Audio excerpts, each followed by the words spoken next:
Hello and welcome back to another edition of Smackdown Out of 10 right here on the Wrestle Debate. And I have just watched that ending and I'm still in a bit of shock really. But we'll get to that in a minute. But first, here's the rest of Smackdown Out of 10. So the first match of the card was Matt Riddle v Sheamus. First we got a recap from last week, but I won't go into detail on that.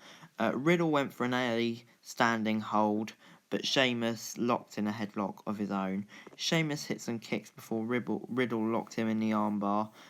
Sheamus hit a massive powerbomb and then chopped him in the corner before Riddle kicked him off the top rope to the outside. We returned to SmackDown after a break to see Sheamus hit a trio of backbreakers before Riddle came back with a big sequence of moves for a near fall. Riddle went up to the top but missed the floating bro and taking the white noise for a near fall. Sheamus missed the spear and ended up outside where Riddle joined him for a ringside brawl. Then out of nowhere, Chad Gable attacked Riddle mid-match and allowed the original bro to pick up a DQ win. I'm going to give this a 6.75 out of 10. Really good match. Kind of didn't like the disqualification, but I can see why they did it, so I'll let them off this time. After the match, Riddle quickly beat Gable up and left. Sheamus said backstage to Corbin, he'll knock his head off. Pleasant. Then the Dirt Sheet was back with Miz and Morrison and their guest Sonya Deville. The mics kept cutting out just like on Raw before they introduced Mandy's hair as a special guest. It was a wig puppet with googly eyes and Miz and Morrison were voicing it.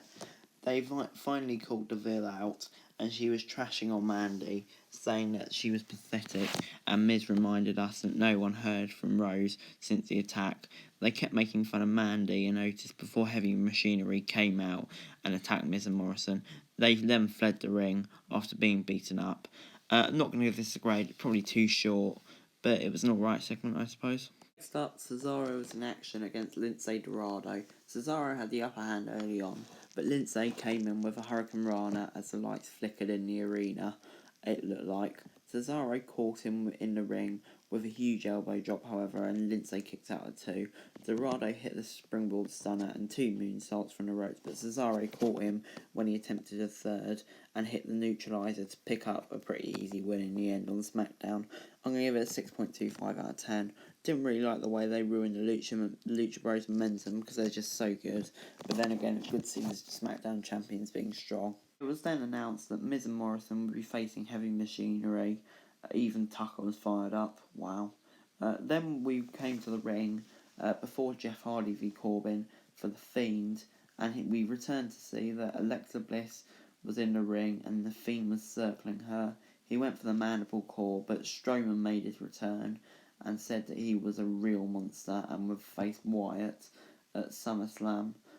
Make of this what you will. I just don't know where this is going, to be honest, but I'm still kind of intrigued, so I'm not going to give it a grade. We got Jeff Hardy v Baron Corbin, or King Corbin.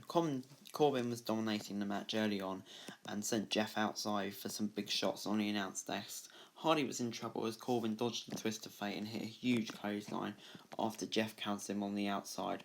Back in the ring, Corbin hit a deep six and then locked in a submission before he rolled outside when Sheamus hit a brogue kick. Corbin was furious with the loss via DQ and came outside to fight him. We came back to see a match between the two of them, and it was really hard hitting. Sheamus sending Corbin into the announce desk and then the ring post. Corbin then hit a side slam before Sheamus lifted him up. Matt Riddle came in to distract Corbin and allowed Sheamus to hit the brogue kick for the finisher. Overall, I'm going to give this a 6.25 out of 10.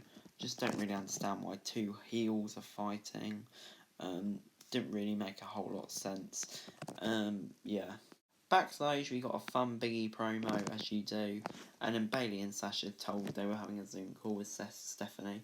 Sasha and Bayley were out in a SmackDown ring, and Stephanie was on Titantron. She congratulated them before making it known she wasn't pleased with their dirty tricks. Stephanie said Banks and Bayley will be defending their titles at SummerSlam. Bayley's opponent will be selected by a triple branded battle royal, which I'm looking forward to. Banks will face Oscar if she beats Bayley on Monday. I'm not going to grade this, but I don't like Stephanie McMahon on TV, but I think this is great. It's just feuding the breakup I'm guessing Oscar will beat Bailey, and that would just expand it even more. So I'm really looking forward to it. Then it was Heavy Machinery v Miz and Otis. Morrison and Tucker started things off. Morrison took a huge clothesline early on before lights flickered out once more. Otis and Miz tagged in, and Otis was steamrolling his opponent before tagging in Tucker for a double team. Back on Smackdown after the break, Miz got a near fall on Tucker before Morrison hit a cheap shot from the apron. Otis tagged in and got some big moves in on Morrison and hit the Caterpillar before Miz broke the pin. Miz sent Tucker into the barricade and Otis into the steel steps before, guess what, we got a DQ when Mandy Rose came out to attack Sonya Deville. How many bleeding times have we had this on this episode of SmackDown? 6.25 out of 10. The two groups were then still quarrelling backstage when we returned to the ring to see the lights out before Retribution took over the ring, carrying baseball bats and attacking everyone in sight. They were massacring everyone, even the announcers, and some of the crew had to run. The Retribution flipped the announce table and started spraying the ring and the barricades as the carnage continued, and one guy cut the ropes with a chainsaw. The cameras cut out rather abruptly as no one was quite sure what happened. I'm going to give this a 6.75 out of 10 for intrigue. Just please, WWE, don't mess whatever you're thinking up. Overall, I'm giving SmackDown a 6.25 out of 10. There were just so many non-finishes on this damn show. I didn't think there was even a whole match where we didn't get non-finish. It was ridiculous. And the Retribution stuff, I just don't know what to make of it right now. I'm just going to let it progress before it affects my grade for the show, because I just know what WWE are like, and I know they're probably going to mess it up. But anyway, guys, that's it for this video. Thanks very much for watching. Remember to like, share, subscribe. Let me know what you thought about SmackDown in this video in the comments below. Remember to follow me on Twitter for daily wrestling news, link in the description below, and subscribe to my other channels on screen right now. That would be greatly appreciated. Thanks very much for watching. Peace.